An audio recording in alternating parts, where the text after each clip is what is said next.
Bismillahirrahmanirrahim. Assalamualaikum warahmatullahi wabarakatuh. Nama diberi Syuhaidah binti Ahmad. Saya merupakan pelajar Kolej Profesional Baitul Mal Kuala Lumpur dan mengambil jurusan Diploma Pengurusan Haji dan Umrah. Hari ini saya nak kongsikan bagaimana untuk saya menyampaikan taklimat kepada para jemaah semasa menunaikan ibadah haji. Baik, so jom kita tengok bagaimana saya menceritakan dan juga memberi taklimat kepada jemaah kita bagaimana untuk menunaikan haji dan umrah. Bismillahirrahmanirrahim. Assalamualaikum warahmatullahi wabarakatuh. Izinkan saya mengucapkan ribuan tahniah dan juga selamat datang kepada tuan-tuan dan puan kerana telah menjadi salah satu tetamu Allah Subhanahu Wa Taala dan melayakkan tuan-tuan dan puan untuk hadir dan jejak kaki ke tanah suci. Okey, bukan senang untuk kita datang, ramai yang bertergulumus dan saya yakin ramai yang telah menggunakan duit bencin, duit daripada anak-anak untuk datang pada tabung haji ini ataupun untuk datang menunaikan haji pada tahun ini. InsyaAllah sebelum saya pergi lebih jauh ataupun untuk saya lebih menerangkan apa yang kita akan buat di sewaktu kita menunaikan haji, sebelum tu saya nak perkenalkan diri saya dulu. Okay, Bismillahirrahmanirrahim. Nama saya Syuhaidah binti Ahmad. Saya merupakan alumni pelajar Kolej Profesional Baitul Mal Kuala Lumpur dan saya telah pun ditugaskan di travel agency ini untuk memberi keterangan kepada tuan-tuan dan puan bagaimana kita mengerjakan haji di tanah suci ini mengikut jalan yang betul, mengikut syarat yang betul dan susunan yang betul. Dan saya akan juga lampirkan, saya akan memberikan sedikit penerangan tentang apakah syarat yang bila kita duduk kat atas tempat tu, ataupun apakah larangan yang ada bila kita duduk di tempat tu, dan apakah doa-doa yang sunat untuk kita baca semasa kita berada di tempat sekian dan sekian. Macam tu. Boleh tuan-tuan, saya mengharapkan sepanjang perkongsian saya ini tak adalah yang tidur ataupun tak ada yang mengantuk. InsyaAllah kita akan sentiasa terbuka lah untuk kita bercerita, ataupun kalau tuan-tuan dan puan ada sebarang pertanyaan, jangan malu-malu untuk angkat tangan dan juga tanya kepada saya. InsyaAllah saya setakat mana yang kita mampu kita jawab, InsyaAllah saya akan jawab. Dan kalau katakan ada persoalan yang mungkin kita perlu rujuk kepada orang yang lebih arif, InsyaAllah saya akan bawa soalan-soalan tuan-tuan dan puan ini kepada mutawif ataupun kepada yang lebih alim dan juga arif tentang bahagian-bahagian berkaitan dengan soalan tuan-tuan dan puan. Okey? Baik? Okey. Sebelum kita pergi lebih lanjut, saya nak bawa tuan-tuan dan puan untuk kita dengar dulu bagaimana talbiyah, macam mana bunyi kan, sebab takut nanti ada yang kita salah sebut dan insyaAllah saya akan sertakan juga macam mana dalam rumi dan juga jawi ataupun dalam bahasa Arab lah talbiyah yang kita alunkan sepanjang kita duduk di tanah suci. Okey, jom kita tengok. Labbaik Allahumma labbaik, labbaik la syarika lak labbaik, innal hamda wan ni'mata lak wal mulk la syarika lak. Mungkin tuan-tuan dan puan pernah dengar kita ada 3 jenis haji, iaitu haji ifrad, haji tamattu' dan juga haji qiran. Tapi tuan-tuan dan puan pernah dengar tak kita ada lebih kurang 5 haji. Yang tadi tu kita ada 3 jenis cara untuk kita menunaikan haji. Tapi kita ada 5 jenis haji. Yang pertama kita ada haji haji fardu, haji yang badal, haji yang sunai dan haji nazar, dan yang terakhir kita ada haji yang kita qada. Kita ada 5 haji yang jenis haji. Kita ada 3 jenis untuk cara menunaikan haji. Macam tu. Dan kita kebanyakan orang Malaysia kita akan menggunakan satu saja haji yang kita kita selaraskan.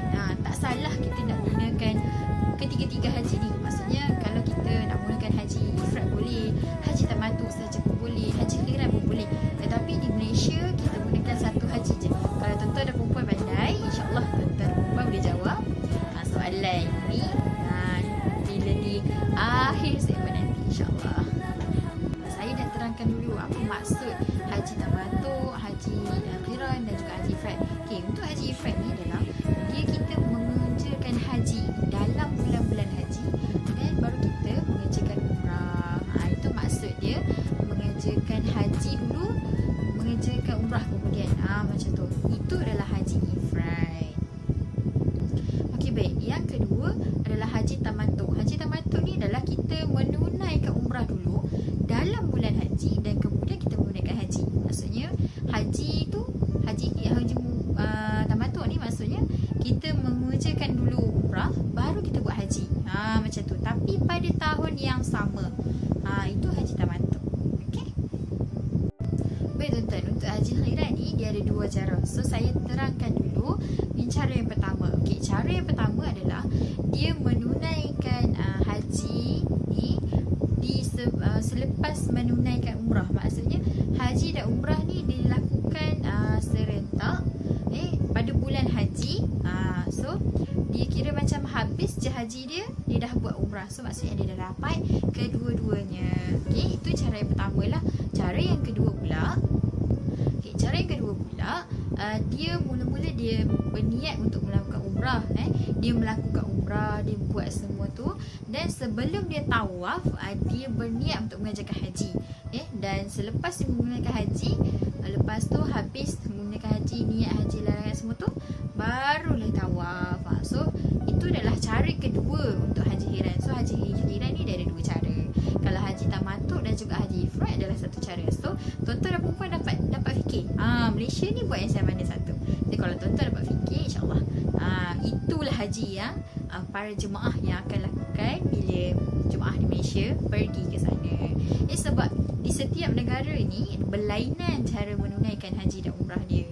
So kita di Malaysia kita ada satu cara saja. Sebab kenapa tabung haji memilih satu cara saja, tuan-tuan dan perempuan kena faham. Sebab kita nak selaraskan. Bila kita selaras, memudahkan urusan tabung haji untuk melakukan proses-proses yang seterusnya, pembawakan jemaah daripada setempat ke setempat. So dia memudahkan urusan tabung haji itu sendiri. Dia tak adalah isu yang hilang orang, yang hilang pasport. Dia tak ada isu tu. InsyaAllah lah kita boleh kita boleh elakkan lah untuk jadi masalah yang sedemikian. So saya mengharapkan tuan-tuan dan perempuan faham lah kenapa kita perlu melakukan haji tersebut, mengikut cara yang telah ditetapkan oleh tabung haji. Kita pergi yang seterusnya. Saya harapkan tuan-tuan dan perempuan masih steady, masih semangat untuk kita pergi jauh lagi. Banyak lagi ni nak serangkan. Okay, baik. So kita pergi kepada yang seterusnya, iaitu kepada rukun haji dan juga wajib haji. Tuan-tuan dan perempuan mesti tahu benda ni. Wajib tahu dan wajib hafal. Sebab benda ni kita kata penting lah. Kalau tak tahu ni, dia akan mulalah kena bayar dam. Dia akan mula jadi isu yang lain-lain lah. So saya mengharapkan tuan-tuan dan perempuan, kalau ada kertas, ada surat, ada kertas, ada pen, insyaAllah tuan-tuan dan perempuan sediakan elok-elok, tulis, catat. InsyaAllah benda ni takkan lupa lah. Sebab bila kita catat, insyaAllah kita akan lebih ingat. Tapi kalau kita ni menjadi Imam Syafi'i, mendengar, masuk 3 kiri, keluar 3 kanan, insyaAllah dia ingatlah sampai matilah kan. Tapi kalau kita bukanlah sehebat Imam Syafi'i, tolonglah cantik apa yang saya nak kongsikan. Okey, baik. So kita pergi kepada rukun haji. Okey, so tuan-tuan dan perempuan kena tahu rukun haji kita ada 12 sebenarnya. Kita ada 12. Okay, yang pertama adalah niat dalam ihram. Yang kedua adalah niat di miqat. Yang ketiga kita ada larangan ihram. Yang keempat kita ada wukuf di Arafah. Yang kelima kita ada mabit ataupun bermalam di Muzdalifah. Dan yang keenam kita ada melontar jamrah di kubra, jamrah di kubra. Yang ketujuh kita ada bergunting ataupun bercukur. Dan yang ke-8 kita ada bermalam di Mina. Dan yang ke-9 kita ada melontar di ketiga-tiga jamrah. Yang ke-10 kita ada tawaf. Ke-11 kita ada sa'i. Dan yang ke-12 adalah tertib pada kebanyakan rukun. Itu saya dah campur tu, wajib haji dan juga rukun haji. Kalau rukun haji, insyaAllah nanti saya akan senaraikan di sebelah ni. Dan wajib haji pun saya akan senaraikan di sebelah ni. Tuan dan perempuan mesti tahu yang Islam ini sangat-sangatlah indah dengan sesuatu benda harus dimulakan dengan niat. So hari ni saya nak kongsikan 3 jenis niat mengikut cara-cara kaedah yang haji yang kita pilih. Okey. Yang pertama saya akan bacakan bagaimana niat ihram haji ataupun niat ihram haji ketika haji tamattu'. Okey, haji tamattu' dia ada dua, macam tuan-tuan dan puan tahu, yang kita akan niat haji ataupun niat umrah dia asing, tuan-tuan. So, bagaimana niat dia? Okey, yang pertama adalah nawaitu umratan wa ahramtu biha lillahi ta'ala, yang bermaksud sahaja aku mengerjakan umrah dan aku berihram dengannya kerana Allah Subhanahu Wa Taala. Ataupun yang kedua, lafaznya adalah nawaitu hajjata wa ahramtu bihi lillahi ta'ala, yang bermaksud sahaja aku mengerjakan haji dan aku berihram dengannya kerana Allah Ta'ala. Itu adalah untuk haji tamattu'. Ifrad pun ada dua lafaz.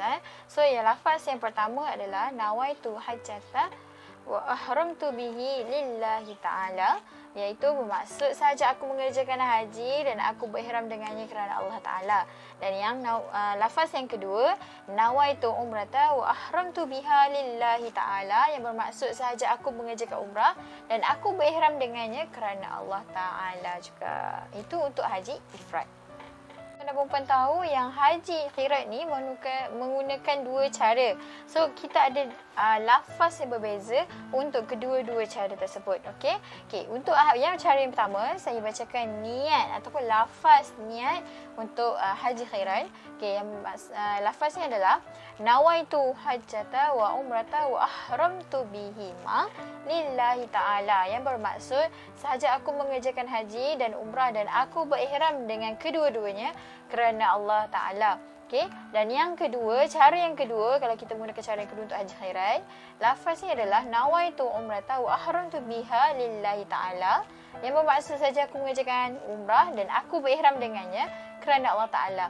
Dan kedua, nawaitu hajjata wa ahramtu bihi lillahi ta'ala, yang bermaksud sahaja aku mengerjakan haji dan aku berihram dengannya kerana Allah Ta'ala. So, tuan-tuan dan puan kena tahu, setiap lafaz yang diungkapkan mempunyai maksud tersendiri. Janganlah tuan-tuan dan puan baca niat tu tak betul.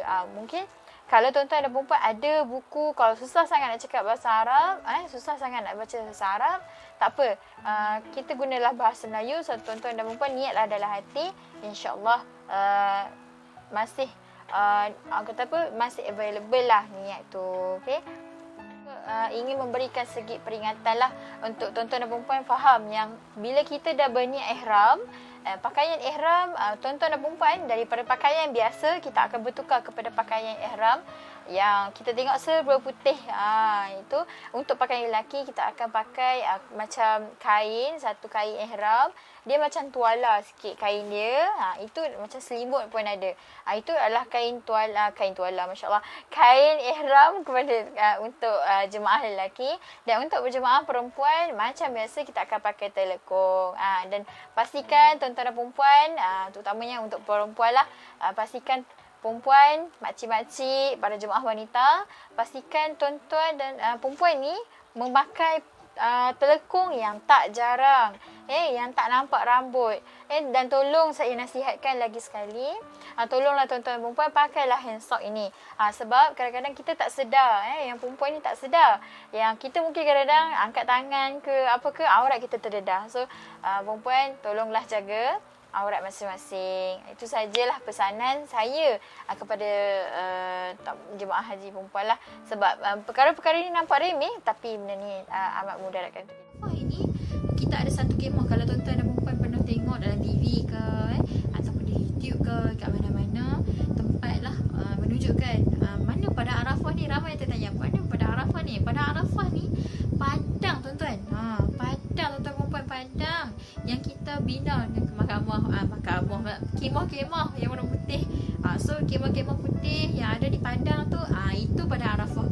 Senang nak ingat, Padang Arafah mesti ada kemah. Dan kemah ni selalunya kalau yang macam VIP, ada kemah, ada aircon lah, ada aircon sejuk sikit. Tapi kalau kemah yang biasa-biasa, insyaAllah kita bagi kemah yang kipas. Tapi cukup lah setakat kita, sebab kita kan tak lama kat situ, kita sekejap je. So kita gunakanlah manfaat itu dekat kita, diri kita dengan Allah. Bukan untuk keselesaan kita, bukan melancur tuan-tuan dan puan. Kita datang nak beribadah. So kita betulkan niat kita supaya kita datang tu nikmat tu. Panas tu tuan-tuan dan puan, bahang tu, masya-Allah tuan-tuan. Kita kena sabar sikit. Orang utara kata sabar banyak-banyak sikit. Bagi kita bertawakal tu tinggi tuan-tuan. So itulah orang kata panas tu yang buatkan kita rasa kita dekat dengan Allah Subhanahu Taala. Sikit hadis Nabi sallallahu alaihi wasallam. Nabi sallallahu alaihi wasallam kata apa? Al-hajju arafatu. Maksudnya haji itu Arafah. Haji itu Arafah. Ni saya terang sikitlah hadis riwayat Ahmad, Abu Daud, Tirmizi dan An-Nasai. Maksudnya nak cakap dari sini bahawa wukuf di Arafah ini merupakan tiang haji dan juga merupakan rukun yang paling terpenting. Barang siapa yang meninggalkan maka tiada baginya haji. So tuan-tuan dan puan kena faham betul-betul yang wukuf di Arafah ni sangat-sangat penting. Nama pun tiang macam kita lah buat rumah tak ada tiang runtuh tuan-tuan. Kita tuan-tuan dan puan, kita buat haji tu, buat wukuf tu betul-betul tuan-tuan. So kalau bila kita buat betul-betul, insya-Allah kata apa, haji kita tu dapatkan haji yang mabrur. Okey, baik tuan-tuan, saya nak share sikit tuan-tuan dan puan, apakah perkara-perkara sunat yang kita digalakkan dan kita menggalakkan jemaah untuk lakukan di wukuf di Arafah ni tuan-tuan. So kalau dekat Arafah ni kita tak ada apa-apa tuan-tuan, kita panas tuan-tuan ni. So apa yang kita buat adalah kita menggalakkan tuan-tuan dan puan sentiasa bertalbiyah. Yang mula-mula saya tunjuk tadi, sebab itulah bertalbiyah tu penting tuan-tuan. So bila tuan-tuan dan puan pentingkan talbiyah tu, insya-Allah hati kita tu sentiasa bertalbiyah. Okey, yang pertama kita bertalbiyah lah, macam saya cakap tadi lah, amalan sunat kita. Yang kedua kita berdoa, berzikir, berselawat banyak-banyak tuan-tuan. Kalau kita duduk di Malaysia ni susah sangat tuan-tuan nak dapat 1000. InsyaAllah kita duduk kat sana dapat 1000 lah boleh dapat 15,000 lagi. InsyaAllah kita doa betul-betul, kita usaha betul-betul tuan-tuan. Okay, yang ketiga kita mendirikan solat berjemaah. Solat berjemaah ni sangat-sangatlah kita kata apa, kita bersemangat lah nak buat sebab kat sana ramai tuan-tuan. So jangan risau, kita solat sekali insyaAllah. Solat berjemaah tu after 27, tapi sampai sana tuan-tuan dia bukan 27 tuan-tuan, berganda-ganda. So tuan-tuan dan puan jangan terlepaskan peluang untuk solat jemaah. Janganlah, sebab ada setengah jemaah mungkin dia akan solat bersendirian di kasar rimah kan dia kata. So insyaAllah tuan-tuan kita pergi solat berjemaah sekali. Okey, dan seterusnya tidak berpuasa. Janganlah berpuasa tuan-tuan, sebab wukuf di Arafah tuan-tuan puasa ke satgi dia pingsan tuan-tuan, payah tuan-tuan. So tuan-tuan kenalah minum banyak, minum banyak, suam, minum air banyak-banyak. Kita ada kekuatan untuk buat wukuf di Arafah ni. Memang panas tuan-tuan, dia kata memang panas. So tuan-tuan kena janganlah duk buat pasal, jangan duk buat cerita, duk puasa pula hari tu lah. Okay. So yang seterusnya setelah berwuduk, sebab kalau boleh kita setelah wuduk dia senang kita nak baca Quran ke ataupun kita nak buat perkara kita solat ke, senang. Okay. So yang seterusnya membaca Al-Quran. Mungkin kita di Malaysia ni kadang-kadang tuan-tuan, saya bukan nak kata lah, mungkin kita susah sangat nak habiskan Al-Quran. InsyaAllah mungkin kita duduk di sana, kita usaha untuk dapatkan 30 juzuk. InsyaAllah kita jadi tahfiz dan hafizah dekat sana. So bacalah Quran banyak-banyak. InsyaAllah kita ada ruang dan peluang yang kosong. Kita tak kalut nak masak, kita tak kalut nak fikir anak kat sana. So tuan-tuan boleh kata berbaca Quran banyak-banyak, berzikir. Yang seterusnya sentiasa menghadap arah kiblat. Sentiasa duduk arah kiblat kita. InsyaAllah kita dalam duduk kiblat, baca doa, berselawat, baca Quran pula. Ya Allah, insya-Allah banyak pahala tuan-tuan. So dan seterusnya memberi tumpuan sepenuh hati semasa mengerjakan ibadat. Maksudnya jangan tuan-tuan fikir dah, jangan tuan-tuan ni kepala otak kita duduk dekat situ saja tuan-tuan, jangan fikir lain. Jangan saya cakap utara, jangan fikir lain, duduk tentu, fikirlah kita dengan Allah Subhanahu Wa Taala. Macam saya cakap tadi, kita dengan Allah, letakkan hati kita dengan Allah Subhanahu Wa Taala supaya kita ni rasa yang kita dengan Allah sahaja tentu. Hanya Allah yang dapat bantu kita. Susah kita nak berada dengan Allah Subhanahu Wa Taala di Malaysia ni. Jadikan saat ini kita berada dengan Allah Subhanahu Wa Taala. Okey? Boleh tuan-tuan? Okey? Tuan-tuan bagi semangat lah. Sebab saya pun saya panjang lebar terang tu, tuan-tuan kena bagi semangat sikit. Baik tuan-tuan, so kita pergi kepada seterusnya rukun haji yang ketiga tuan-tuan. So rukun haji ketiga adalah tawaf. So tawaf ni bermula daripada Hajarul Aswad sehinggalah kita pusing 7 kali sampai balik dekat Hajarul Aswad itu. Okey.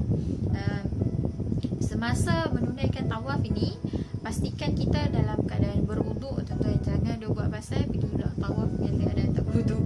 Okay? Dan kita kena tahu juga tuan-tuan, kita ada beberapa jenis tawaf yang kita perlu tahu. Okay? So saya akan senaraikan di sebelah dan sambil tu saya akan sebut kepada tuan-tuan dan perempuan juga. Okay, so jenis-jenis tawaf yang kita ada tawaf qudum, kita ada tawaf tahallul, kita ada tawaf tahiyatul al-bait, kita ada tawaf wada, kita ada tawaf nazar, kita ada tawaf sunat, dan kita ada tawaf ifadah, iaitu tawaf haji dan umrah macam tu. So itu adalah jenis-jenis tawaf yang kita kena tahu tuan-tuan dan perempuan, sebab tawaf yang mana kita nak buat dulu, itu yang penting tuan-tuan. So jenis-jenis tawaf ni kita kena tahu juga tawaf yang sunat dan tawaf yang wajib tuan-tuan. So wajib ni bagi tawaf ni kita ada lebih kurang 5, iaitu tawaf sunat, kita ada tawaf wada, kita ada tawaf qudum, kita ada tawaf nazar, dan kita ada yang terakhir tawaf tahiyatul al-bait. Okey, untuk tawaf sunat juga tuan-tuan, kita ada dua tuan-tuan. Kita ada tawaf yang untuk haji dan umrah, dan kita ada tawaf qudum. Tawaf qudum ni khas untuk kepada siapa saja yang melakukan haji ifrad juga haji qiran. So haji ifrad haji qiran ni dia special case, kita bagi tawaf qudum. Macam tu tuan-tuan. So kita seterusnya kita kepada lafaz. Ramai yang mungkin ada yang tahu bahasa Arab kan, alhamdulillah lah. Tapi saya bagi yang kepada tuan-tuan dan perempuan yang mungkin tak faham bahasa Arab ataupun tak boleh dengar bahasa Arab, so saya bagi yang tawaf yang bahasa Melayu ya tuan-tuan. Okey, apakah tawaf bahasa Melayu? Okey, bismillahirrahmanirrahim. Ya Allah, aku hendak bertawaf Baitul Al-Haram 7 keliling menggunakan tawaf apa? Tawaf yang tadi saya sebut tadi kat tuan-tuan, tawaf apa kita nak buat. So, maka pemudah dan terimalah tawafku daripadaku ini kerana Allah Subhanahu Wa Taala. Dia macam bahasa Arab tuan-tuan, tapi saya bagi bahasa Melayu tu pada tuan-tuan, memudahkan urusan tuan-tuan insya-Allah. Okey. So itu adalah lafaz dan juga jenis-jenis tawaf. So tuan-tuan, kita pergi kepada seterusnya, kita pergi kepada syarat-syarat sah tawaf. Tuan-tuan dan puan kena tahu syarat-syarat sah tawaf ni kita ada lebih kurang 8 syarat sah tawaf. Yang pertama, menutup aurat. Wajib, tak kisah lelaki perempuan kena tutup aurat tuan-tuan. So kalau lelaki ni kita tahu lah tutup aurat, tapi perempuan ni kena, tuan-tuan kena betul-betul pastikan tutup aurat ni, rambut tak nampak. Kita pakai handsock, sebolehnya kita minta sangat-sangat kepada jemaah perempuan, jemaah perempuan untuk memakai sarung tangan handsock ni, sebab kadang-kadang kita tak sedar terlekung tapi terbuka solat ataupun kita sampai dekat pintu Kaabah tu kita nak bismillah ya Allahu akbar, terangkat tangan, terdedah aurat tuan-tuan. So kita tak perasan benda tu tuan-tuan. So kita kata kita mengelaklah benda ni daripada lebih terjadi. So menutup aurat tu terlekung jarang-jarang tuan-tuan. Rambut kena jaga, pakai scarf elok-elok tuan-tuan. So yang kedua adalah suci daripada hadas besar dan juga hadas kecil. Pastikan dia tak ada datang ni haid ke ataupun hadas kecil lah, macam buang kecil macam tu. So yang ketiga adalah suci badan, pakaian, tempat tawaf daripada najis. Tak kira lah najis tu mughalazah ke, mukhafafah ke, mutawasitah ke, tetap kita guna najis, kita kena suci tuan-tuan. Okay, baik. So yang seterusnya, yang keempat, bermula dan berakhir pada sujud Hajarul Aswad dan berniat tawaf jika tawaf wada ataupun sunat ataupun nazar ataupun qudum. So tuan-tuan dan perempuan kena betul-betul niat, pastikan niat tuan-tuan tu jelas dan nyata. Sebab kadang-kadang kita niat saja tapi kita tak tahu So yang kelima, menjadikan Baitullah di sebelah kiri dan berjalan ke hadapan. Tuan-tuan dan perempuan, hadirat, saya nak terangkan pada tuan-tuan, saya nak tekankan perkara ni sebab ramai yang saya rasa mungkin akan ambil benda ni ringan. Syarat untuk sah pada tawaf ini adalah pastikan bahu belah kiri kita berada betul dengan Kaabah. Dan jangan sesekali alihkan bahu kita menghadap ke mana-mana. Ni bukan nak berdandut, ni bukan nak menari, tuan-tuan. So pastikan bahu belah kiri kita sentiasa menghadap Kaabah. Dan itu bila kita macam ada orang terbetuh, ada apa bahasa ni, macam orang terbelaga lah bahu kita, pastikan bahu kita bila macam lari, pastikan tuan-tuan dan perempuan betulkan balik bahu tu cepat-cepat. Jangan kita macam dia buat lambat-lambat pula, jangan macam tu, tuan. So pastikan bahu kita menghadap betul-betul dengan Kaabah. Jangan sesekali walaupun kita pusing, tetap bahu kita menghadap kiblat ataupun menghadap Kaabah tu. Jangan sesekali. Pastikan bahu belah kiri dan belah kanan pula. Macam pelik lah kan. Pergi bahu belah kiri menghadap ni. Pastikan jangan lari, tuan-tuan. Kalau bahu tu macam lari sikit, orang lari macam terbelaga tu, tuan-tuan, betulkan balik siap-siap cepat-cepat. Dan yang keenam, kita lakukan dalam Masjidil Haram di luar daripada Haji Ismail dan juga Syazarwan. Syazarwan ni apa, tuan-tuan? Kalau tuan-tuan nak tahu, dekat Kaabah kita ada satu ruang yang macam ada pagar kecil tu, tuan-tuan. So pagar kecil tu kita tak boleh tawaf dalam tu, tuan-tuan. Ada orang ambil shortcut, tuan-tuan, ambil lalu situ, tak boleh, tuan-tuan. Kita kena luar daripada kawasan tu, kena luar daripada Haji Ismail. So tuan-tuan kena betul-betul faham. Sekarang ni sebab ramai yang suka ambil jalan shortcut. Sebab tuan-tuan dan perempuan kena ingat, ramai yang dekat sana, terlalu ramai, tuan-tuan. Sopa semut kalau tengok perhatian, tuan-tuan. So kena hati-hati, tuan-tuan. Kena pastikan kita tidak tergolong di kalangan yang melakukan shortcut tu, tuan-tuan. Baik. So yang ketujuh, mengekalkan niat tawaf. Kita tawaf daripada awal sampailah ke sudah, gunakan niat yang sama, tuan-tuan. So dan yang terakhir, yakin cukupnya tawaf, tuan-tuan. Jangan sesekali kita buat ragu-ragu. Kalau kita ragu, apa kita nak buat, tuan-tuan? Pastikan kita tambah lagi. Kalau ragu lagi, tambah lagi, tuan-tuan, sampai kita yakin.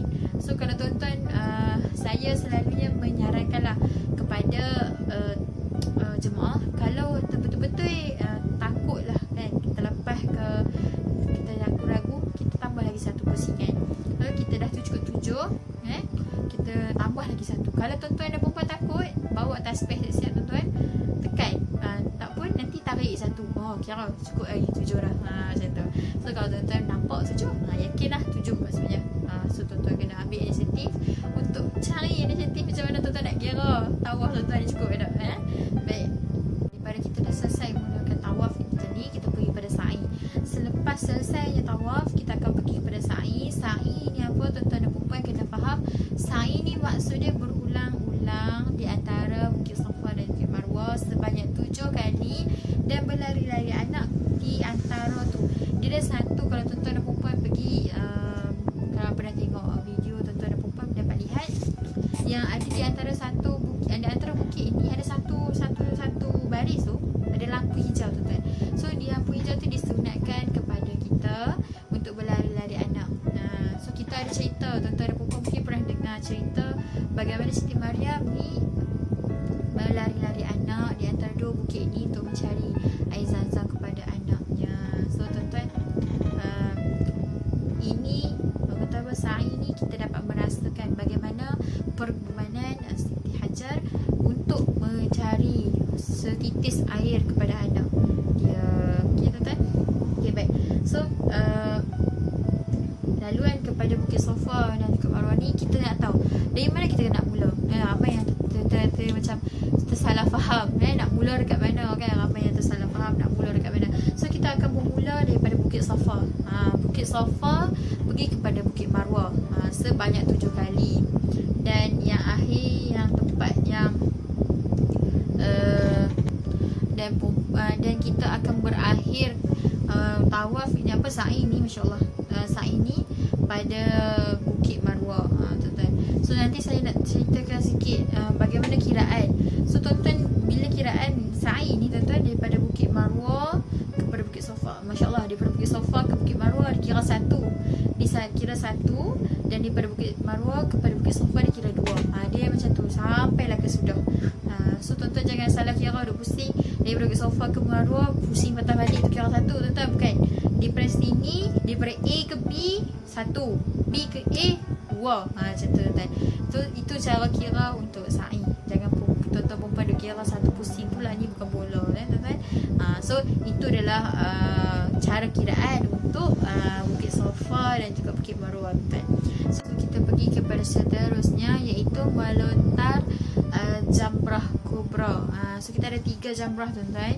So yang pertama kita ada melontar jamrah kubra pada 10 Zulhijjah pada hari Nahar, okey, di Mina. Waktu ni kita berada di Mina lah tuan-tuan. So waktu masuk untuk kita melontar jamrah ni adalah selepas tengah malam pada 10 Zulhijjah.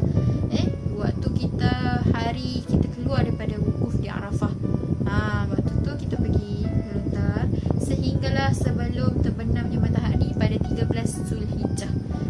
Waktu yang paling afdal sekali untuk kita melontar adalah pada waktu duha 10 Zulhijjah. Maksudnya keluar daripada Padang Arafah, kita pergi kepada tempat melontar jamrah kubra ni di waktu duha tu.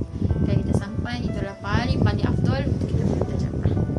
So berapakah biji kan yang kita perlu melontar? Sekali kita pergi melontar, kita bawa 7 biji di jamrah kubra. 7 biji batu ni besar-besar satu uras saya rasa ni satu uras kot. Mari kita bagi satu uras jari ni. Itu saja. Tuan-tuan dan puan tahu yang kita melontar kita ada 2 nafar. Kita ada 2 nafar, iaitu nafarul awal dan nafarul tsani. So nafar awal ni apa? Meninggalkan Mina pada 12 Zulhijjah tanpa mabit dan melontar di jamrah bagi 13 Zulhijjah dengan syarat-syaratnya. Syarat apa tu syarat-syarat nafar awal? Jom kita tengok. Yang pertama, telah sempurna bermalam di mabit di Mina pada 11 dan juga 12 Zulhijjah. Yang kedua, telah menyempurnakan lontaran bagi ketiga-tiga jamrah pada 11 dan 12 Zulhijjah.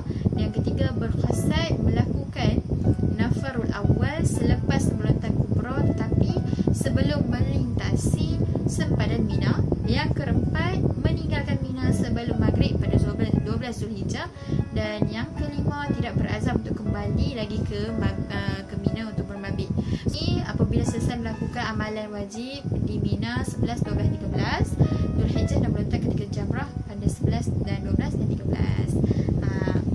Baik, itu adalah waktu nafar sani, nafar hani dan nafar awal untuk kita melontar dan juga bagaimana kita nak keluar dan masuk nanti. InsyaAllah itu saja setakat ini saya kongsikan bagaimana perjalanan tuan-tuan dan puan berada di Tanah Suci mengerjakan haji. InsyaAllah saya doakan tuan-tuan dan puan mendapat haji yang mabrur,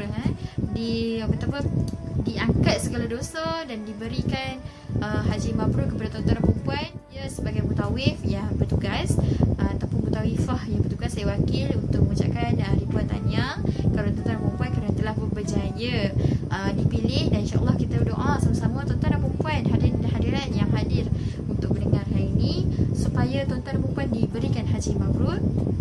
Dan kita sama-samalah berdoa kepada Allah SWT jika di lain waktu kita dapat sampai lagi ke Tanah Suci ini untuk mengerjakan haji ataupun mengerjakan umrah pada seterusnya, pada tahun-tahun yang seterusnya akan datang, tuan-tuan. Baik, dan kita jangan lupa juga untuk doakan bagaimana jemaah-jemaah yang lain ataupun rakan-rakan kita yang mana tidak sempat hadir